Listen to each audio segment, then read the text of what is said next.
छोड़ दो इसको, मैं कर लूँगा।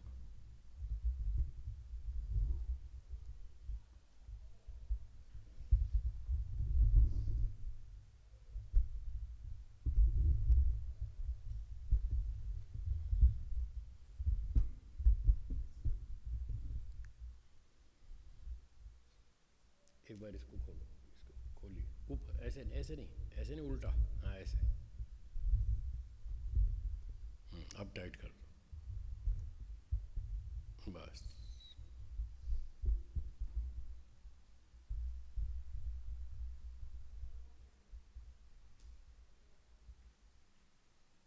ओम ओम।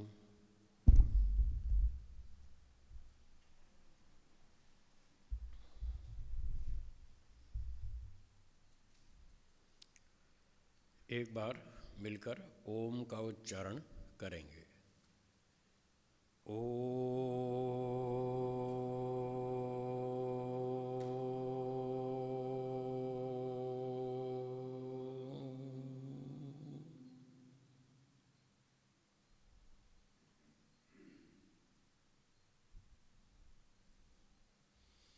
उपस्थित विद्वद्गण, शिविरार्थीगण, माताओं और बहनों,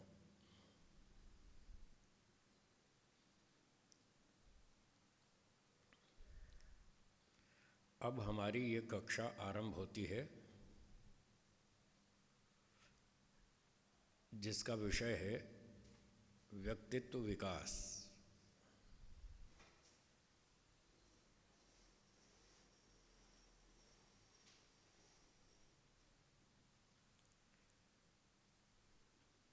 पहले इस बात पर विचार कर लें, व्यक्तित्व क्या है।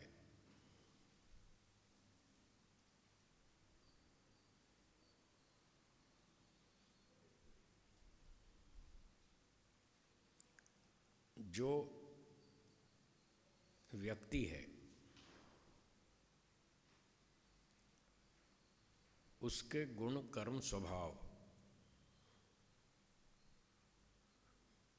उसको उसका व्यक्तित्व कहते हैं। जो भी उसमें गुण हैं, जो वो कर्म करता है, जो उसका स्वभाव है, जो व्यवहार में प्रकट होता है, उसका नाम है व्यक्तित्व।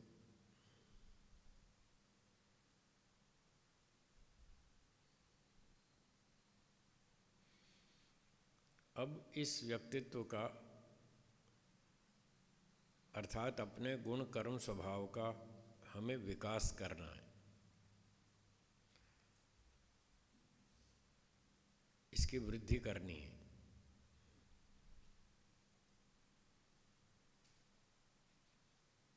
आजकल जो लोगों का चिंतन है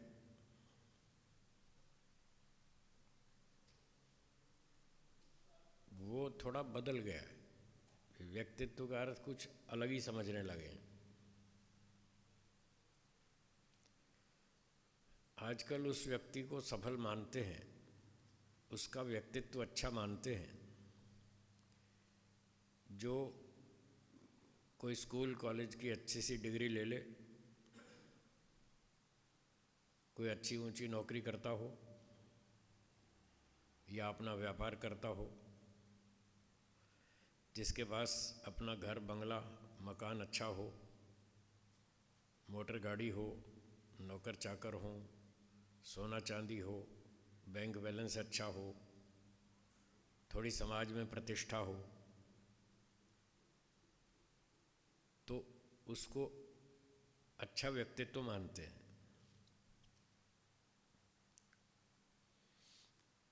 ये सब बातें भी व्यक्तित्व के अंतर्गत आती हैं। पर बहुत सी बातें और भी हैं जो व्यक्तित्व के अंतर्गत होती हैं, होनी चाहिए। वो बहुत सी बातें छूट गई, उन पर लोगों का ध्यान नहीं है। इन बातों पर अधिक ध्यान है जो मैंने अभी तक सुनाया आपको।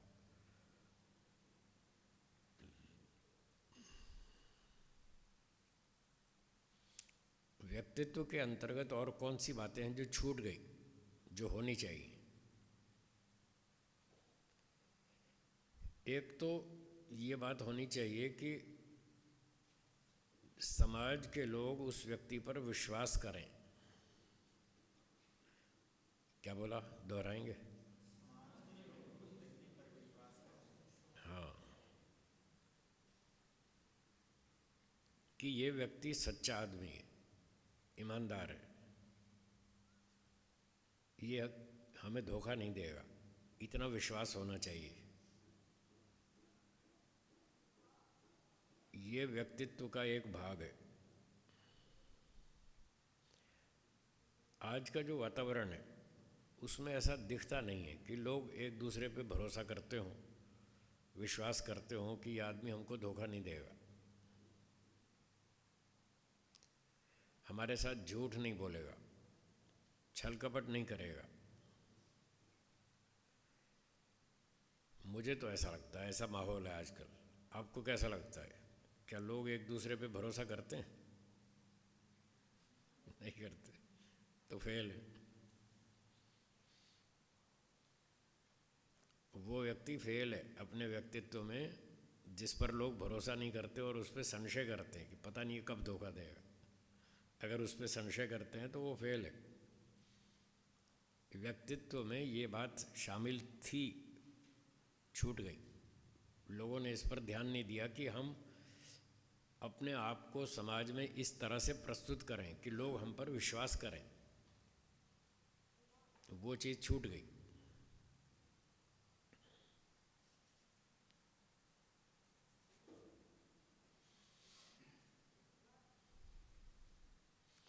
लोग इस बात पर भरोसा करें कि ये व्यक्ति हम पर गुस्सा नहीं करेगा।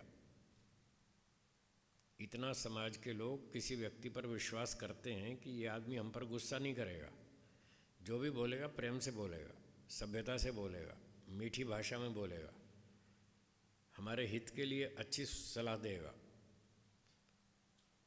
अगर लोगों को इतना विश्वास नहीं है किसी व्यक्ति पर तो समझो वो अभी अपने व्यक्तित्व में कमज़ोर है, वो फेल है।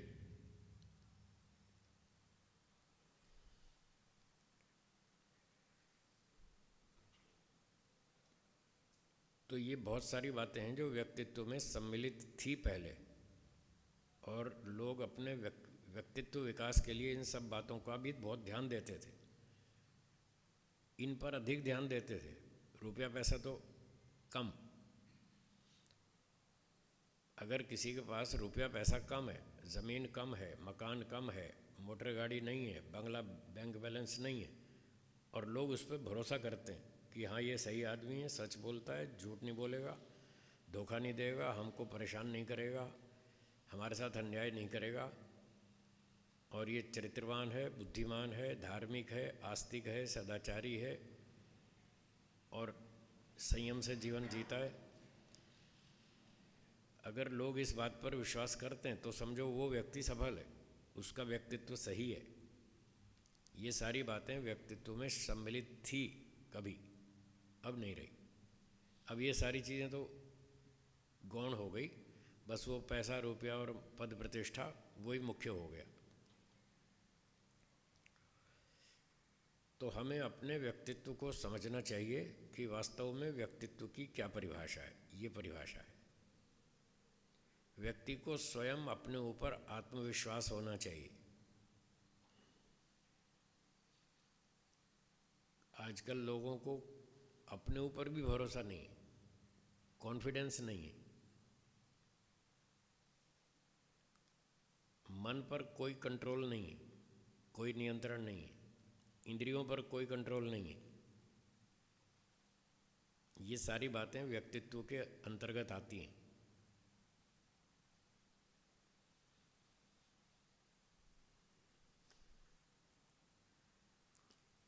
सत्य बोलने की हिम्मत होनी चाहिए। जिस व्यक्ति में सत्य बोलने की हिम्मत है, सत्य को सुनने की हिम्मत है, सच्चाई को वो सुन सकता है, डरता नहीं है, घबराता नहीं है, अपने दोष को सुन के विचलित नहीं होता, गुस्सा नहीं करता, शांति से सुनता है। कोई उसका दोष बताए तो उसको प्रेम से सुनता है, उस पर विचार करता है, फिर यदि वो दोष है तो उसको स्वीकार करता है और स्वीकार करके उस दोष को दूर करता है, वो व्यक्ति ठीक है, उसका व्यक्तित्व सही है। आजकल आपको समाज में ऐसे लोग दिखते हैं जो अपना गलती अपना दोष सुनने को तैयार हो, प्रेम से शांति से सुन ले, सुनना भी नहीं चाहते। थोड़ा बहुत इधर उधर से सुन लिया तो तुरंत गुस्सा आता है और अपने दोष को स्वीकार नहीं करते। चालाकी करेंगे, बात को इधर उधर करेंगे, गोल गोल घुमा के तोड़ मरोड़ करके अपने आप को ठीक सिद्ध करने की कोशिश करेंगे। नहीं नहीं, मैं बिल्कुल ठीक हूँ, मैंने ऐसा कुछ नहीं किया, और ये कोई दोष भी नहीं है। दोष को दोष ही नहीं मानते। तो ये सारे लोग फेल हैं जो इस तरह से सोचते हैं, इस तरह से बोलते हैं, इस तरह का व्यवहार करते हैं, वो सब फेल हैं। उनका व्यक्तित्व अधूरा, नष्ट सा है। तो वेद और वैदिक सभ्यता, संस्कृति ये कहती है कि अपने व्यक्तित्व को संपूर्णतया विकसित करें, अधूरे से नहीं, पूरी तरह से सब चीज़ों पर ध्यान देना चाहिए।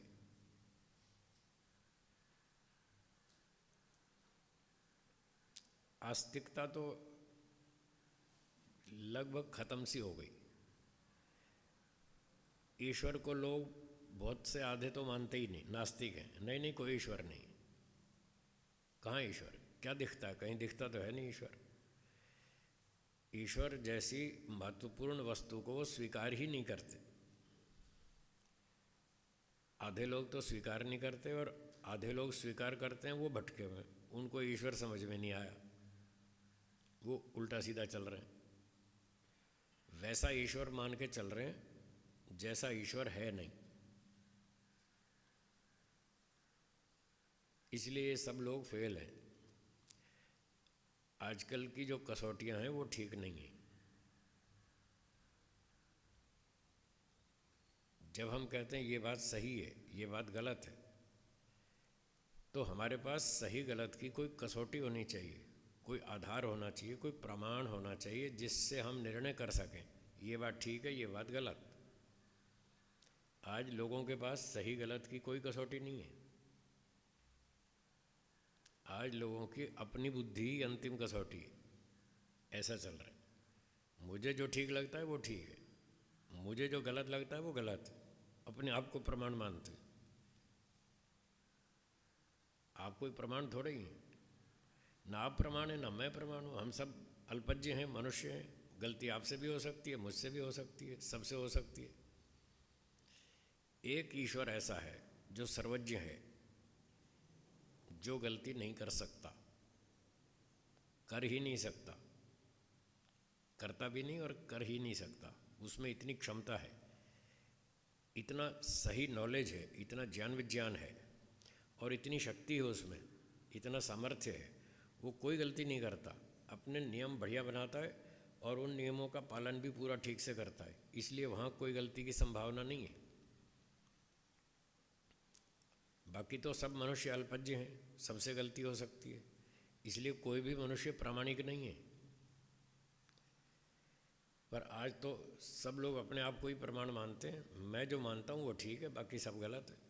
शाम को 5 बजे टीवी पर बहस आती है लोगों की, कभी आपने देखी हो तो।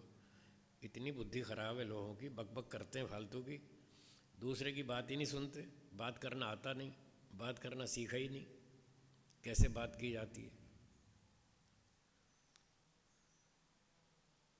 एक व्यक्ति ने दूसरे पे आरोप लगाया, उसका उत्तर देना चाहिए था, वो तो दिया नहीं, उल्टा पलट के 4 आरोप उस पर नहीं लगा दिए। ये बात करने का तरीका है। जब कोई आप पर आरोप लगाता है तो आपका काम है उसका उत्तर देना, ये सिद्ध करना कि मैंने ये दोष नहीं किया है, ये सिद्ध करना था, न कि उसके और 4 दोष दिखा दिए। दूसरे के दोष दिखाने से आपका दोष खत्म नहीं हो जाता है।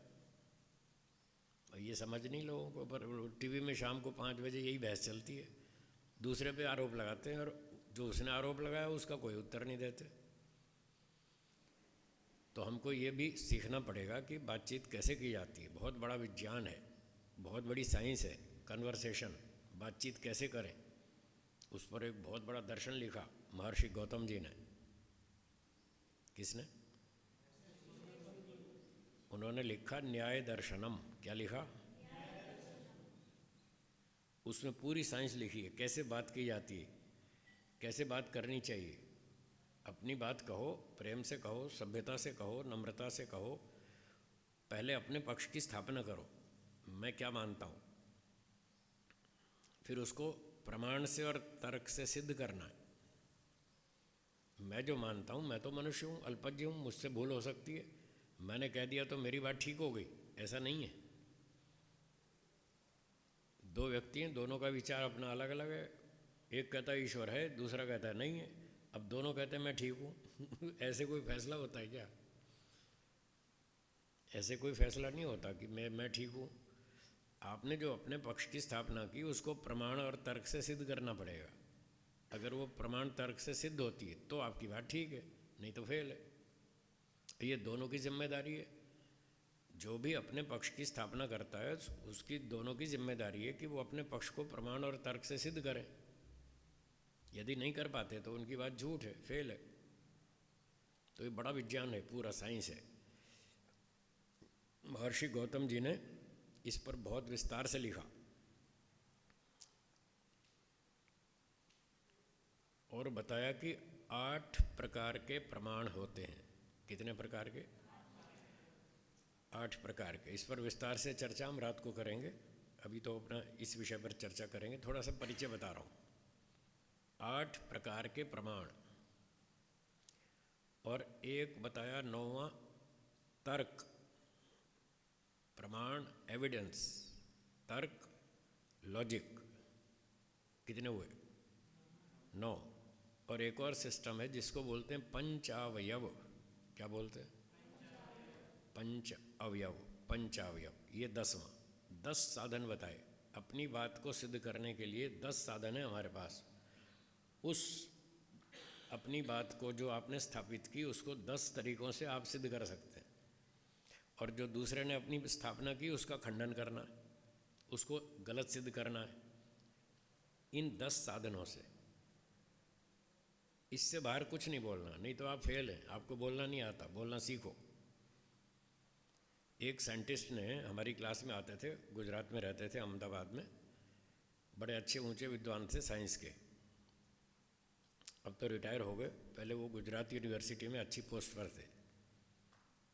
Head of the department of physics, director of the school of science, fellow of American physical society.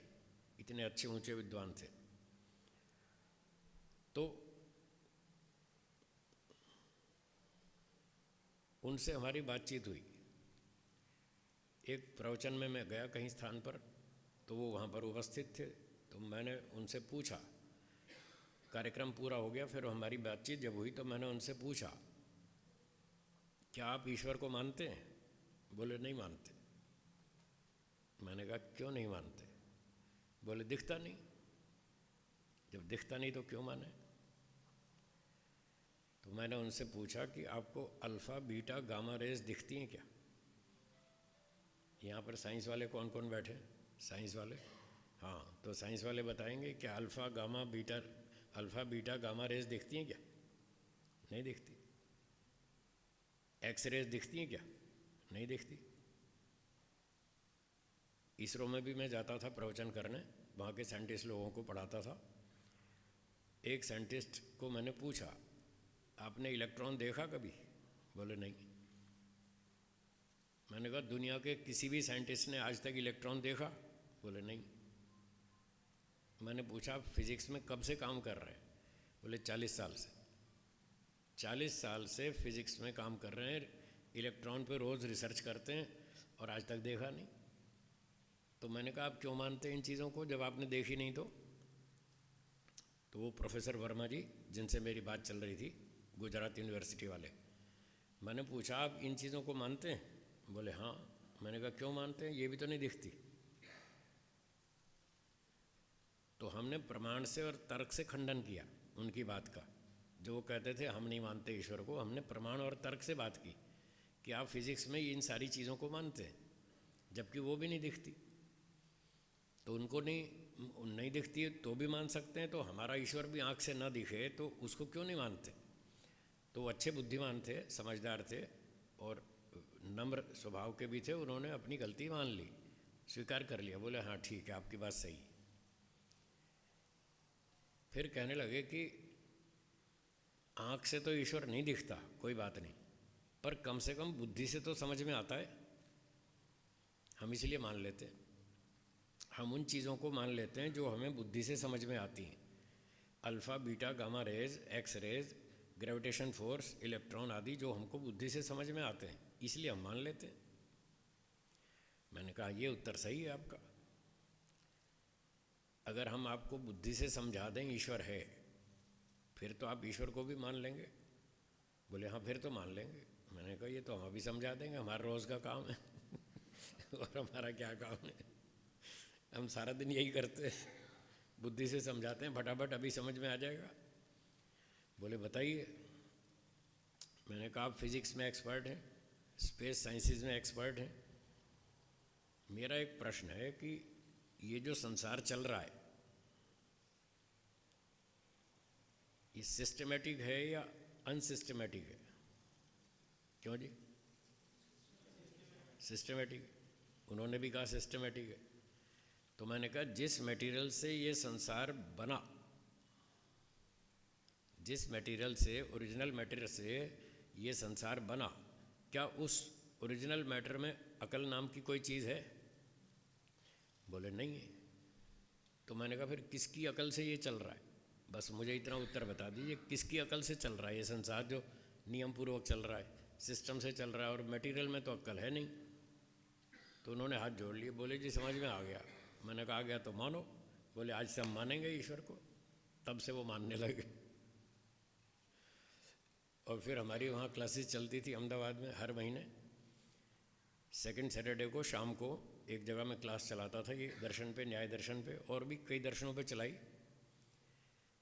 तो वो तब से हमारी क्लास में ये न्याय दर्शन पढ़ने के लिए आने लगे। उन्होंने एक चैप्टर पढ़ा, सिर्फ एक, 5 चैप्टर हैं न्याय दर्शन में, जिसमें ये बातचीत करने का और सोचने का तरीका बताया, कैसे सही ढंग से सोचना चाहिए और कैसे बोलना चाहिए। जो आदमी सोचता है वही तो बोलेगा। अगर चिंतन उसका ठीक है तो वो ठीक बोलेगा, और चिंतन गलत है तो गलत बोलेगा। तो वो न्याय दर्शन है जिसमें ये सोचने का ढंग और बोलने का ढंग बताया। उसमें ये 10 साधन बताए, 8 प्रमाण, 9वां तर्क और 10वां पंचावय। तो इसके अनुसार जो बोलता है, सोचता है, विचार करता है, वो ठीक सोचता है, ठीक बोलता है, और वो काम भी ठीक करेगा, उसका व्यवहार भी ठीक हो जाएगा। जिसका सोचना गलत है उसका व्यवहार गलत होगा, जिसका सोचना गलत है उसकी भाषा गलत होगी, वो गलतियां करेगा। तो ये सारी गलतियों से बचने के लिए हमको न्याय शास्त्र पढ़ना चाहिए। तो उनको हमने एक चैप्टर पढ़ाया न्याय दर्शन का। वो इतने खुश हो गए, इतने प्रसन्न हो गए, वो जहाँ भी जाते लोगों से कहते, पूछते तुमने न्याय दर्शन पढ़ा? वो कहता नहीं पढ़ा। तो कहते थे तुम्हारी ज़िंदगी बर्बाद, तुमने कुछ नहीं सीखा, जाओ न्याय दर्शन पढ़ो। इतने दीवाने हो गए वो साइंटिस्ट। न्याय दर्शन नहीं पढ़ा तो कुछ नहीं पढ़ा, जाओ न्याय दर्शन पढ़ो। तो उस न्याय दर्शन में बताया सोचने में और बोलने में कुल मिलाकर 54 प्रकार की गलतियां होती हैं। कितनी? 54, 54 मिस्टेक्स। अब लोग न्याय विद्या को पढ़ते नहीं, इसलिए उनको पता ही नहीं कि हम सोचने में और बोलने में कहाँ गलती कर रहे हैं। तो जब तक व्यक्ति सोचना ठीक नहीं करेगा, बोलना ठीक नहीं करेगा, आगे आ जाओ ब्रह्मचारीगण, इधर आ जाओ, आगे यहाँ स्थान खाली है, पीछे रास्ता बन जाएगा, आगे आ जाओ, हाँ यहाँ बैठ जाओ।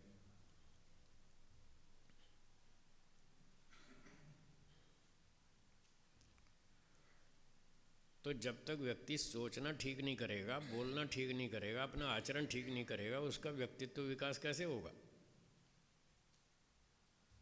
यही तो व्यक्तित्व है कि हमारा सोचना ठीक है, हमारा बोलना ठीक है, हमारा आचरण ठीक है, बस उसका व्यक्तित्व ठीक है, उसका व्यक्तित्व सही है, विकसित है।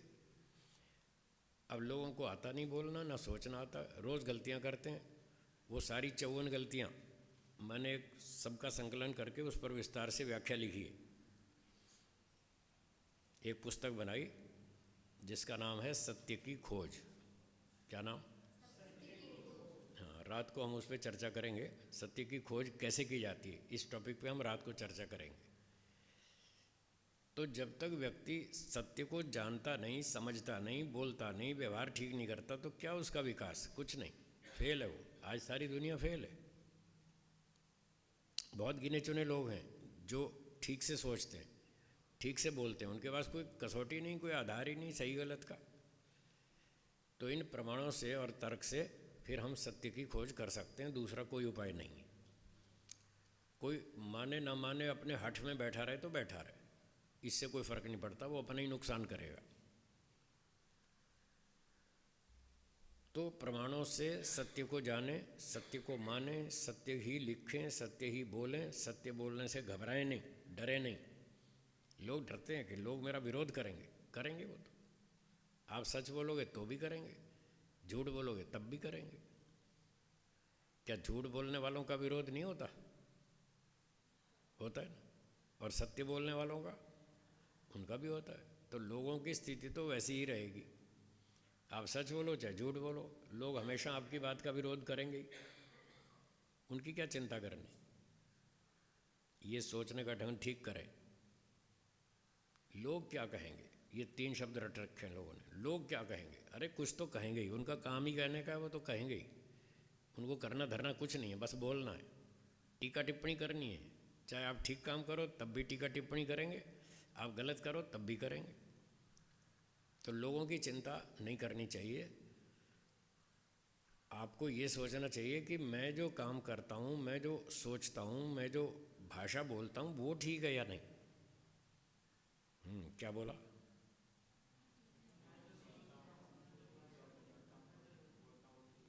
वो ठीक है या नहीं, इस पर ध्यान देना है। दुनिया क्या बोलेगी उसको बोलने दो, उसकी चिंता नहीं है। लोग तो भगवान को भी नहीं छोड़ते। क्या लोग भगवान को गाली नहीं देते? उस पर झूठे आरोप नहीं लगाते? तो फिर क्या करेगा वो? भी क्या उल्टा नाचेगा क्या उल्टा होकर के? जो जनता कहेगी वही करेगा क्या? ईश्वर में एक भी दोष नहीं है, एक भी कमी नहीं है, तब भी लोग उसको नहीं छोड़ते, उसको भी खूब झूठे आरोप लगाते, रोज गाली देते।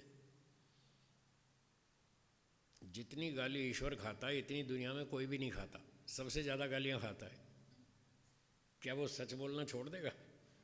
लोगों के डर से कि लोग मुझे गाली देते हैं तो क्या मैं सच बोलना छोड़ दूँ? ऐसा नहीं है।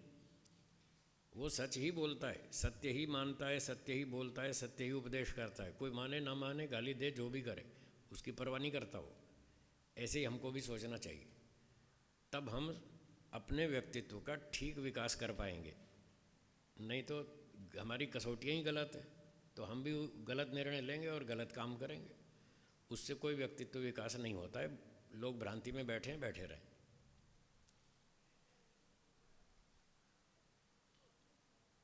तो ये है व्यक्तित्व की परिभाषा।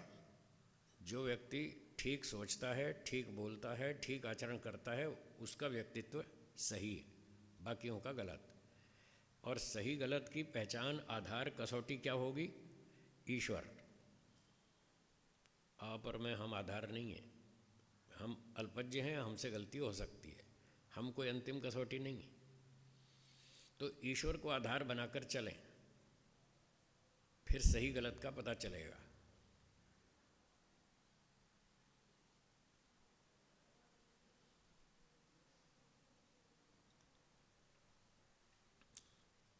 तो ईश्वर के बारे में पहले थोड़ी चर्चा कर लें, फिर आगे चलेंगे। क्या आप लोग ईश्वर को मानते हैं? हाँ या ना? हाँ, ठीक है। ईश्वर एक है या बहुत सारे? एक। वो एक जगह रहता है या सब जगह? सब जगह। जो वस्तु सब जगह रहती हो, सर्वव्यापक हो, उसकी शक्ल, आकृति, आकार, शेप होनी चाहिए या नहीं? है जी, नहीं होनी चाहिए। ठीक है, तो ईश्वर की शक्ल, आकृति, आकार, शेप कुछ है या नहीं है? मतलब वो साकार है या निराकार है? निराकार। ठीक है। अब भारत से अमेरिका तक देखिए, जो लोग ईश्वर को मानते हैं वो कैसा मानते हैं, साकार या निराकार? तो यहाँ सर ये सब लोग भटके हुए, ये सब सच्चाई से दूर हैं।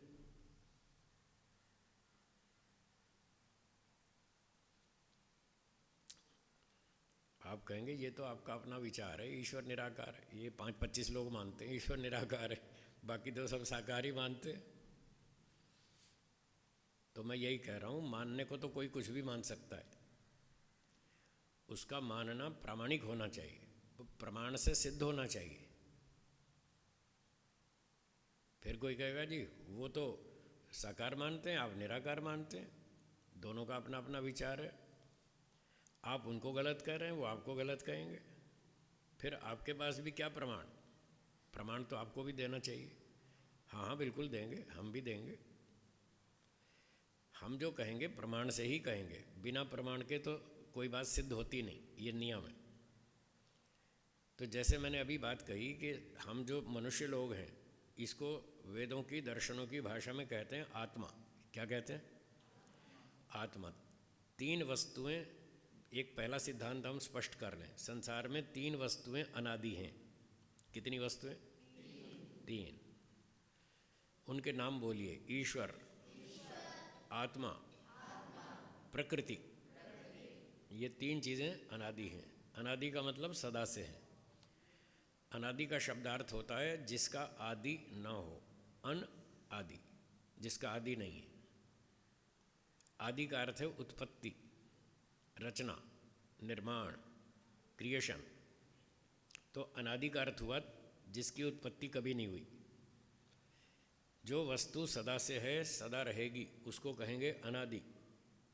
तो ये 3 वस्तुएं अनादि हैं, एक ईश्वर, दूसरा आत्मा और तीसरा प्रकृति, मटेरियल्स। आजकल की भाषा में ये लोग इसको मटेरियल कहते हैं। तो ये 3 वस्तुएं अनादि हैं।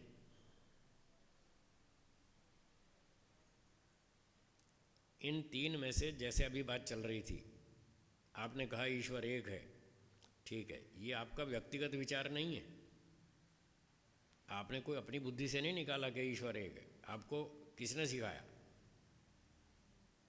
है जी, ईश्वर एक है, सब जगह रहता है, ये बात आपको किसने सिखाई? आपके माता पिता ने। बचपन से माता पिता बच्चों को पढ़ाते सिखाते हैं, भाई बेटा ईश्वर है, ऐसा है, वैसा है, मानो, ऐसा मानो।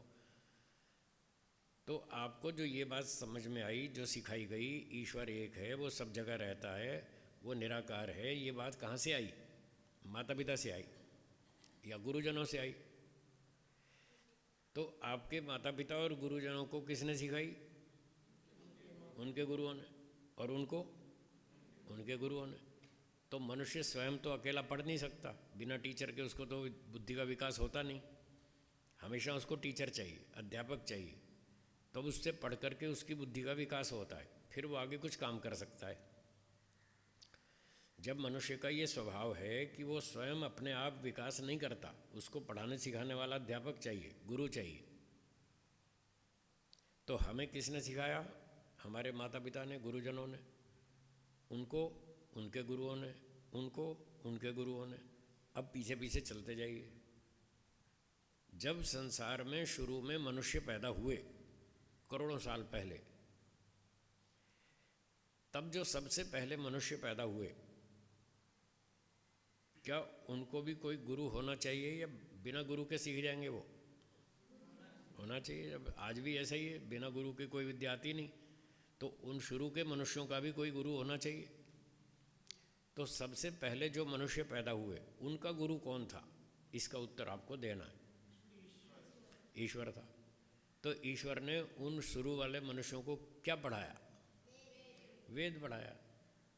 तो अब इस तरह से तर्क से हमने सोचा, ऐसे कोई थोप नहीं थी मैंने आपके ऊपर बात, कोई भी आपने खुद बोला, दिमाग से सोचा और ये बात स्वीकार की कि मनुष्य का कोई ना कोई गुरु होना चाहिए, तभी वो बुद्धि का विकास ठीक कर सकता है।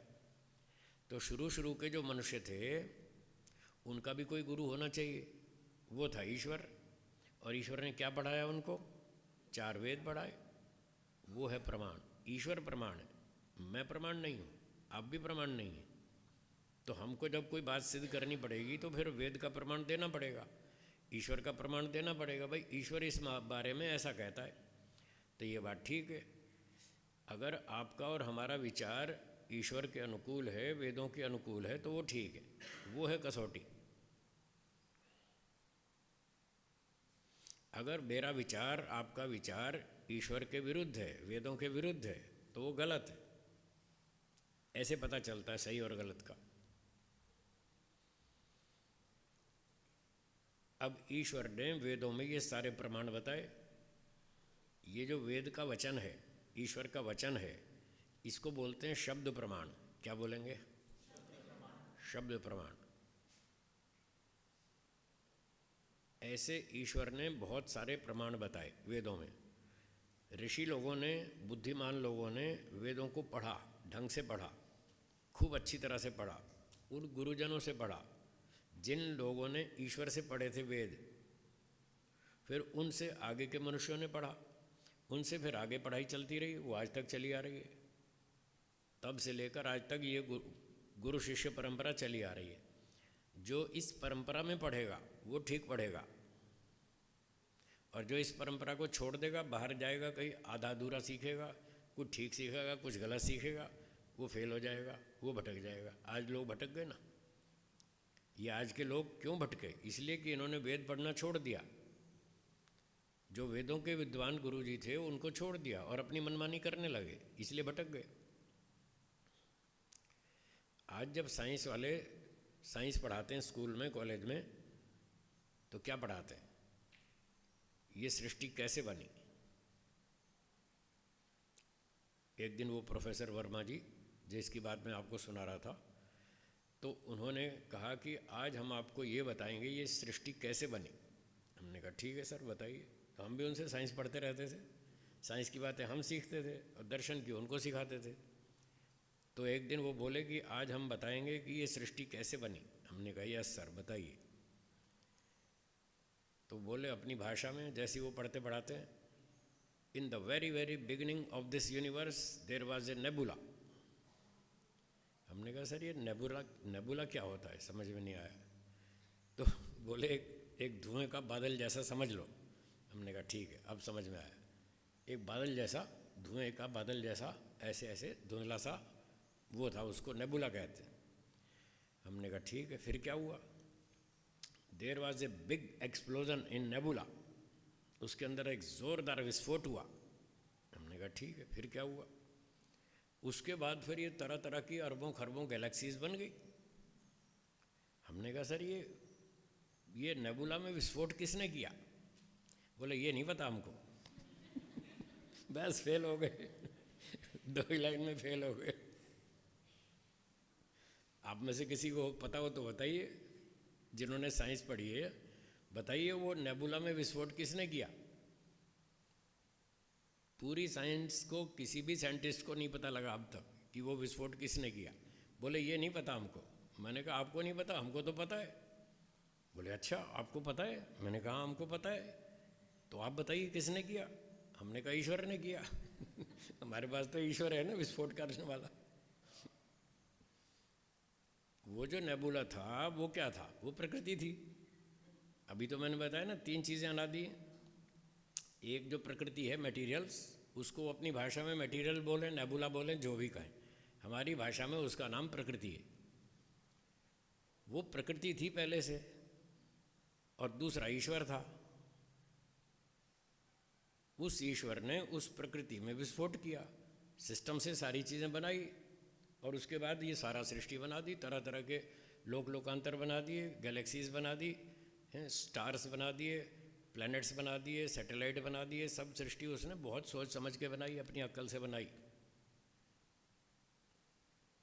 ये कोई ऐसे एक्सीडेंटल क्रिएशन नहीं है जो सृष्टि चल रही है, बहुत सोच समझ के बनाई गई है, नाप तोल करके। सूर्य और पृथ्वी की दूरी बहुत नाप तोल के रखी गई है, एक साइंटिस्ट ने बताया। अगर ये दूरी थोड़ी सी बढ़ा दें तो इतनी ठंड पड़ेगी, यहाँ बर्फ़ में सब कुछ जम जाएगा, धरती पे आदमी जिंदा नहीं रहेगा, कोई प्राणी नहीं जिंदा रहेगा, सब मर जाएंगे ठंड में। और अगर थोड़ी सी दूरी कम कर दें तो यहाँ इतनी आग बरसेगी, सब जल भुन के राख हो जाएगा, कुछ नहीं बचेगा। तो एक साइंटिस्ट ने बताया कि ये दूरी बहुत सोच समझ के रखी गई है सूर्य और पृथ्वी के बीच में, और पृथ्वी करोड़ों साल से उसका चक्कर लगा रही है सूर्य का, हाँ या ना? एक वर्ष में पूरा चक्कर लगा के वहीं आ जाती है जहाँ थी वो, एक वर्ष में पूरा चक्कर काट लेती है सूर्य का। क्या पृथ्वी में अकल है? तो किसने इसको सिखाया कि इतनी स्पीड से चलना है और इस दिशा में चलना है और एक साल में चक्कर पूरा कंप्लीट कर लेना है? किसने सिखाया इसको? ईश्वर ने। उनके पास कोई उत्तर नहीं है, साइंस के पास इसका कोई उत्तर नहीं है। कौन चला रहा है इसको, किसमें इतनी अकल है, कौन इसकी स्पीड को रेगुलेट करता है, कौन नियंत्रित करता है, उनके पास कोई उत्तर नहीं। हमारे पास तो है उत्तर। तो ईश्वर वो तत्व है जिसने ये संसार बनाया, सोच समझ के बनाया, तरह तरह के प्राणी बनाए, लाखों प्रकार के, गाय, घोड़ा, कुत्ता, कौवा, कबूतर, चिड़िया, मक्खी, मच्छर, कॉकरोच, सांप, बिच्छू, शेर, भेड़िया, व्हेल, मछली, लाखों प्रकार के प्राणी हैं। समुद्र में देखो कितने प्राणी हैं, समुद्र इतना बड़ा समुद्र है, धरती पे तो सूखी धरती तो थोड़ी सी है। तो ये सारी रचना बुद्धिपूर्वक है। तो हमारे वेदों में बताया गया कि ईश्वर ने संसार बनाया, सोच समझ के बनाया, नाप तोल कर बनाया, सिस्टम से बनाया, और वो इसको चला रहा है, पालन कर रहा है। सब आत्मा, तीसरी वस्तु आत्मा है। एक साइंटिस्ट को मैंने पूछा, मैंने कहा जी ये जो संसार, हाँ देखिए वो कैसे नास्तिक बनाते हैं लोगों को। वो कहते हैं संसार बन गया। अच्छा, आप लोग रोटी बनाते हैं, क्या रोटी बनती है या बनाई जाती है? रोटी अपने आप बनती है क्या? ये कपड़े अपने आप बनते हैं क्या? ये पंखे अपने आप बनते हैं क्या? एक छोटी सी लोहे की सुई भी अपने आप नहीं बनती। डॉक्टर लोग जो इंजेक्शन लगाते हैं, वो इंजेक्शन की सुई भी अपने आप नहीं बनती, बहुत दिमाग लगा के बनानी पड़ती है। तो इतनी सी सुई भी अपने आप नहीं बनती, इतनी बड़ी दुनिया अपने आप कैसे बनेगी? दिमाग पर कुछ दबाव डालना चाहिए, सोचना चाहिए। पर ये साइंस वाले इतने अड़ियल हैं, नहीं नहीं हमको उसके बारे में सोचना ही नहीं। तो ये लोग फेल हैं, दुनिया को नास्तिक बना रहे हैं कि संसार बन गया। बन नहीं गया, बनाया गया। हम लोगों में और उनमें यही फ़र्क है, हम लोगों को आस्तिक बनाते हैं और वो नास्तिक बनाते हैं। वो कहते हैं दुनिया बन गई, हम कहते हैं ईश्वर ने बनाई। तो पहले समझ तो लो ये दुनिया कैसे बनी। ईश्वर ने बनाई। एक वैज्ञानिक को पूछा, ये जो सृष्टि बनाई गई या बन गई, आपकी भाषा में तो बन गई, हमारी भाषा में तो बनाई गई। तो चलो जो भी है ये सृष्टि चल रही है, इसके बनने का उद्देश्य क्या है, क्यों बनी? आप कोई काम करते हैं तो पहले उसका उद्देश्य विचार करते हैं कि हम ये काम क्यों करें। आप किसी को बोलो 20 बार सीढ़ी चढ़ो और उतरो, वो पहले पूछेगा क्यों? मुझे क्या फ़ायदा है? कुछ फ़ायदा है तो मैं चढ़ूँ उतरूँ, और जब फ़ायदा नहीं तो क्यों चढ़ूँ उतरूँ, फालतू का काम क्यों करूँ मैं? तो कोई भी थोड़ी भी अकल रखता होगा तो पहले व्यक्ति सोचेगा ना, मैं ये काम क्यों करूँ, मुझे क्या लाभ? तो इतनी बड़ी सृष्टि चल रही है तो इसका भी कोई प्रयोजन होना चाहिए, कोई उद्देश्य तो होना चाहिए। क्यों बनी, किसके लिए बनी? तो वैज्ञानिक के पास कोई उत्तर नहीं था। उसने कहा जी हमें तो नहीं पता क्यों बनी, बस बन गई सो बन गई, बन रही है सो बन रही है, चल रही है सो चल रही है, ये किसी को नहीं पता क्यों बनी। तो हमारे पास उत्तर है, वेद में लिखा है। वेदों को ऋषियों ने पढ़ा और जनता की भाषा में सरल शब्दों में बता दिया कि ये जीवात्मा के लिए बनी है। जीवात्मा इसका भोक्ता है। जो आत्मा है उसको ये लोग सोल कहते हैं, स्पिरिट कहते हैं, जो भी कहते हैं अंग्रेज़ी भाषा में। मैं तो अंग्रेज़ी कम जानता हूँ हिंदी संस्कृत जानता हूँ। तो ये अंग्रेज़ी वाले उसको स्पिरिट कहते हैं, कभी सोल कहते हैं। तो जो आत्मा है उसके लाभ के लिए बनी। तो ईश्वर ने बताया वेदों में कि मैंने सृष्टि बनाई है, ये बनी नहीं है, ये मैंने बनाई है। क्यों बनाई?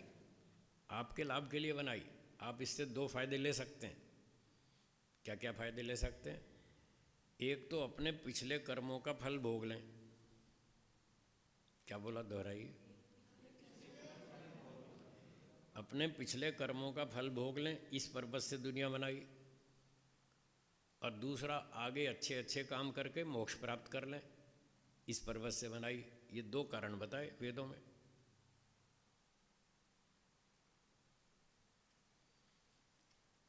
अब साइंस वालों के पास ना तो आत्मा नाम की कोई चीज़ है, ना ईश्वर।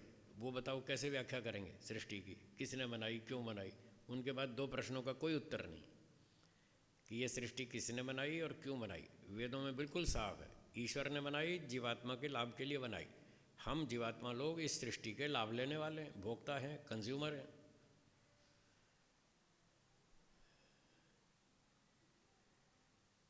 अब वो कहते हैं जी ईश्वर तो कोई दिखता नहीं। तो फिर मैंने उसको बताया कि बुद्धि से समझ में आएगा तो आप मानेंगे? बोले हाँ मानेंगे। ऐसे ही आत्मा को भी अगर हम समझा दें तो आत्मा को भी मानना पड़ेगा। आत्मा को हम आपको समझा दें तो क्या आप आत्मा को मान लेंगे?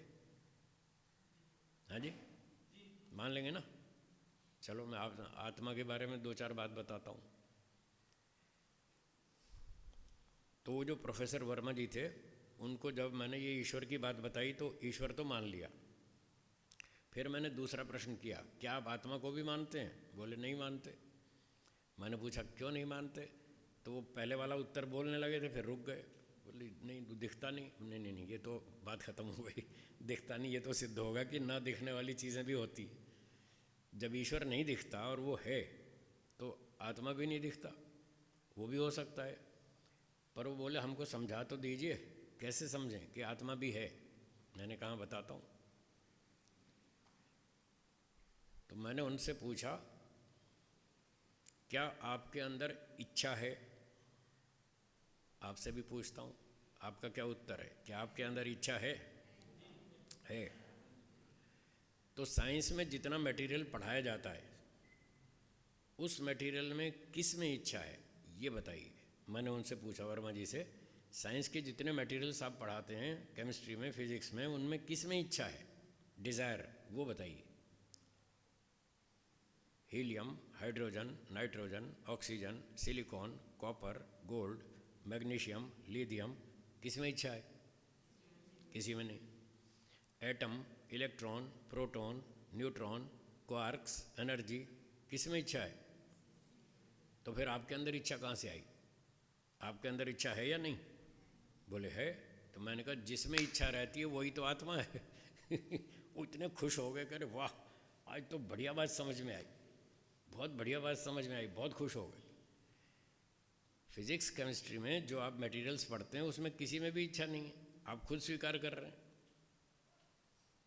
और आपके अंदर इच्छा है या नहीं? बस तो जिसमें इच्छा रहती है वही तो आत्मा है। बिना द्रव्य के कोई गुण अकेला नहीं रहता। क्या बोला? हाँ, ये नियम है साइंस का भी और वेद का भी, दोनों का नियम है। बिना द्रव्य के कोई गुण अकेला नहीं रहता। और इसको उल्टा करके भी देखिए, बिना गुण के कोई अकेला द्रव्य नहीं होता। मतलब दोनों साथ ही रहते हैं। अगर कहीं द्रव्य है तो कोई ना कोई उसमें गुण भी होगा। बिना गुण के कोई भी द्रव्य नहीं है इस दुनिया में। और अगर कोई द्रव्य है तो उसमें कोई गुण भी जरूर होगा, कोई ना कोई। तो दोनों साथ ही रहते हैं। अब इच्छा नाम का एक गुण है जो सबको प्रत्यक्ष है, सबके अंदर इच्छाएं हैं। अगर आप में इच्छा है और ये इच्छा नाम का गुण है तो कोई ना कोई द्रव्य भी तो होगा जिसमें इच्छा रहती है। मटेरियल में तो किसी में भी नहीं रहती। तो इससे सिद्ध हुआ जिसमें ये इच्छा रहती है उसका नाम आत्मा है, उसका वो एक द्रव्य है। और उस द्रव्य का क्या नाम है वो वेदों में लिखा है। वो लिखा है कि वो आत्मा है, उसके अंदर इच्छाएं होती हैं। आपके अंदर इच्छाएं हैं या नहीं हैं? हैं। थोड़ी या ज़्यादा? ज़्यादा। यही तो गड़बड़ है। यही तो गड़बड़ है। जो ढेर सारी इच्छाएं पाल रखी है ना, यही गड़बड़ है। ये इच्छाएं ही मनुष्य को दुख देती हैं। बोलिए क्या कहा? हाँ, ये दुखों का कारण, बहुत बड़ा कारण ये इच्छाएं हैं। थोड़े से और भी कारण हैं, पर ये बहुत बड़ा कारण है, इच्छाएं। अगर आप अपने व्यक्तित्व का विकास करना चाहते हैं तो सोचना सीख लें, सही तरह से सोचना। ये दुनिया में सबसे बड़ी कला है, सबसे महत्वपूर्ण कला है, सही ढंग से सोचना। जिसको सोचना ठीक आता है वो ठीक बोलेगा, ठीक काम करेगा, वो सुखी हो जाएगा। और जिसको सोचना नहीं आता ठीक से, वो सोचने में गलती करेगा, फिर बोलने में गलती करेगा, फिर योजनाएं गलत बनाएगा, फिर काम गलत करेगा, फिर दुखी रहेगा। तो सोचने का सही तरीका वो है न्याय विद्या में। मैं जो भी बोल रहा हूँ सब न्याय दर्शन के आधार पे बोल रहा हूँ, अपनी ओर से कुछ नहीं बोलता। एक बात और स्पष्ट कर दूँ, मैं अपनी ओर से कुछ नहीं बोलता, मेरी बात कुछ नहीं बोलता, क्योंकि मेरी बात प्रामाणिक नहीं है। मैं मनुष्य हूँ, मुझसे गलती हो सकती है, आप भी मनुष्य हैं, आपसे भी हो सकती है। तो मैं प्रमाण से बोलता हूँ। मैंने प्रमाण से सोचना सीखा, बोलना सीखा और व्यवहार करना भी सीखा। तो प्रमाण से सोचता हूँ, प्रमाण से बोलता हूँ, प्रमाण से सारे काम करता हूँ, इसलिए सुखी हूँ। तो सोचना सीखिए, सही ढंग क्या है सोचने का, उससे आपका व्यक्तित्व बढ़ेगा, विकसित होगा। आप सही ढंग से काम करेंगे, सुखी हो जाएंगे। छोटा सा प्रश्न है, उसका उत्तर बताइए। आपके अंदर इच्छाएं हैं, आप अपनी इच्छाएं पूरी करना चाहते हैं, हाँ या ना? हाँ।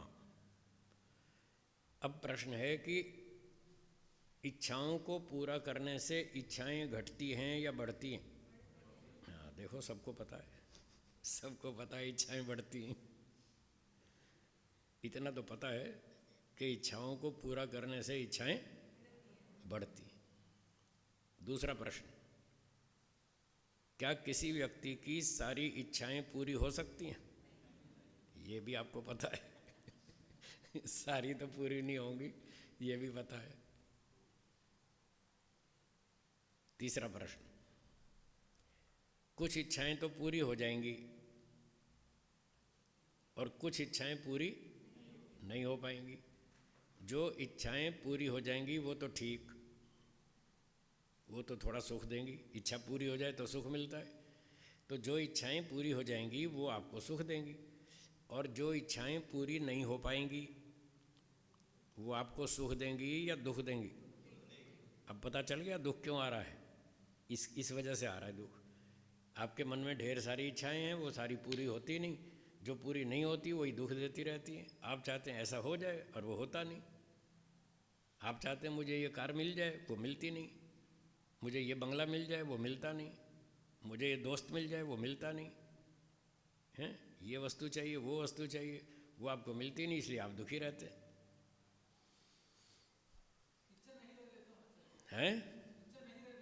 हाँ, तो अब इसका सॉल्यूशन ये है, इसका समाधान क्या है इन दुखों से छूटने का? समाधान है अपनी इच्छाओं को कम करें। क्या बोला? हाँ, ये समाधान। अगर आपको व्यक्तित्व विकास करना है तो पहले दिमाग ठीक रखें, पहले अपना सोचने का ढंग ठीक करें, तब आपका व्यक्तित्व अच्छा बनेगा, विकसित होगा। सही सोचना, सही बोलना, सही काम करना। तो इन दुखों से छूटने का उपाय है अपनी इच्छाओं को कम करें। रिड्यूस योर डिज़ायर्स, अपनी इच्छाओं को कम करें। और डिज़ायर्स के साथ साथ इससे मिलती जुलती एक और चीज़ है, उसका नाम है एक्सपेक्टेशन। क्या नाम? जो हम दूसरों से उम्मीद रखते हैं, आशा रखते हैं। हम दूसरों से कुछ ना कुछ एक्सपेक्ट करते हैं ना, भाई मेरे भाई को मेरे साथ ऐसा करना चाहिए, मेरे माता पिता को मेरे लिए ये करना चाहिए, मेरे दोस्तों को मेरे लिए ये करना चाहिए। ऐसे हम दूसरों से कुछ ना कुछ एक्सपेक्टेशन रखते हैं। उसका भी यही नियम है, वो भी दुख देने वाला है, एक्सपेक्टेशंस। जैसे इच्छाओं को पूरा करने से इच्छाएं बढ़ती हैं, ऐसे ही जो एक्सपेक्टेशंस हैं वो भी यदि पूरी हो जाएं तो वो घटेंगी या बढ़ेंगी? वो भी बढ़ेंगी। तो दोनों के लिए एक ही नियम। इच्छाओं को पूरा करने से इच्छाएं बढ़ती हैं, एक्सपेक्टेशंस पूरी हो जाएं तो वो भी बढ़ती हैं। क्या किसी की सारी एक्सपेक्टेशंस पूरी हो सकती हैं? नहीं हो सकती। जो एक्सपेक्टेशंस पूरी नहीं हो पाएंगी वो सुख देंगी या दुख देंगी? इसका भी वही गणित है, सेम। जैसे इच्छाओं को कम किया, एक्सपेक्टेशंस को भी कम करें। जो दूसरों से उम्मीद रखते हैं ये मेरे लिए ऐसा करेगा, ये मेरे लिए ऐसा करेगा, वो नहीं करता। जब वो नहीं करता तब आपको दुख होता है, गुस्सा आता है, आपका मूड खराब हो जाता है, यार कैसा आदमी है, इतना भी नहीं करता मेरे लिए। अच्छा, कई बार तो ऐसे लोगों की बुद्धि खराब है, वो बताते भी नहीं कि आप मेरे लिए ऐसा करो, बताते भी नहीं, बस मन में रखते हैं इसको मेरे लिए ऐसा करना चाहिए। और वो जब नहीं करता तो फिर दुखी होते हैं, फिर झगड़ा करते हैं उससे, तुमने मेरे लिए ये नहीं किया, तुमने मेरे लिए वो नहीं किया। अरे तो मुझे कोई सपना आएगा जो तुम मुझसे ऐसी उम्मीद रखते हो, बताओ तो सही। तुम मुझसे क्या उम्मीद रखते हो, बताओ तो सही। को मुझे सपना थोड़ी आएगा, तुम मुझसे क्या एक्सपेक्टेशन रखते हो, और तुम बताओगे तो मुझे पता चलेगा कि तुम मुझसे क्या उम्मीद रखते हो। फिर मैं देखूंगा, मेरी ताकत है तो मैं पूरी कर दूंगा, और नहीं है तो मैं बोल दूंगा मेरे बस का नहीं है। मैं कोई सर्वशक्तिमान हूँ? मैं आपकी सारी इच्छाएं पूरी नहीं कर सकता, कोई भी किसी की पूरी नहीं कर सकता। पर लोग मन में उम्मीदें लगा कर बैठे हैं, इसको ऐसा करना चाहिए, उसको ऐसा करना चाहिए, और जब सामने वाला नहीं करता फिर वो रोते हैं बैठ के, फिर दुखी होते हैं, फिर नाराज़ हो जाते हैं, फिर झगड़े करते हैं। क्यों? सोचना नहीं आता, ठीक से सोचना नहीं आता। तो जो भी आप दूसरों से एक्सपेक्टेशन रखते हैं वो उनको बताइए, मैं आपसे इतनी उम्मीद रखता हूँ, बोलिए आप मेरी उम्मीद पूरी करेंगे, या कर सकते हैं तो करो, इतना तो बताओ। अब वो बताएगा भाई मेरी ताकत इतनी है, मैं तो इतनी कर सकता हूँ, आपकी उम्मीद तो बहुत ज़्यादा है, इतनी मेरी क्षमता नहीं है, मैं तो इतनी कर सकता हूँ, इतनी ले लो, लाभ लेना हो तो बस ठीक है, सारी बात क्लियर है। वो जितना कर सकता है आपको वो स्वीकार है तो ले लो, नहीं है तो छोड़ो, दुखी क्यों होना। तो इस प्रकार से हमको अपनी इच्छाएं भी कम करनी पड़ेंगी और एक्सपेक्टेशंस भी, दोनों को कंट्रोल करना पड़ेगा, नियंत्रित करना पड़ेगा। और उस हिसाब से यदि हम चलेंगे तो हम बहुत अच्छी तरह सुखी रहेंगे और बहुत अच्छी तरह अपने जीवन को चलाएंगे। तो ये था व्यक्तित्व विकास का तरीका। व्यक्तित्व क्या है? अपना चिंतन, वाणी, व्यवहार ठीक होना चाहिए, सही होना चाहिए। ऐसा करने से हम सुखी रहेंगे और ऐसा करके हम दूसरों को भी सुख देंगे। इस संसार में जीने का यही तरीका है, हम भी सुखी रहें और हमारे कारण दूसरा भी सुखी रहे, तो हमारा जीवन सफल है, अन्यथा फेल है, व्यर्थ है। हम भी दुखी रहते हैं और दूसरों को भी परेशान करते हैं, दुख देते हैं, तो हमारा जीवन फेल है, व्यर्थ है, उसका कोई लाभ नहीं है। तो चलिए, बहुत सी बातें हो गई, अब आगे समय है शंका समाधान का। जिसको शंका पूछनी हो वो शंका पूछ सकते हैं। बाहर कोई नोटिस बोर्ड पे कुछ कागज़ लगे या नहीं लगे? लग गए? हाँ, तो बाहर मैंने कुछ नोटिस बोर्ड पे लगवाए कागज़, उनमें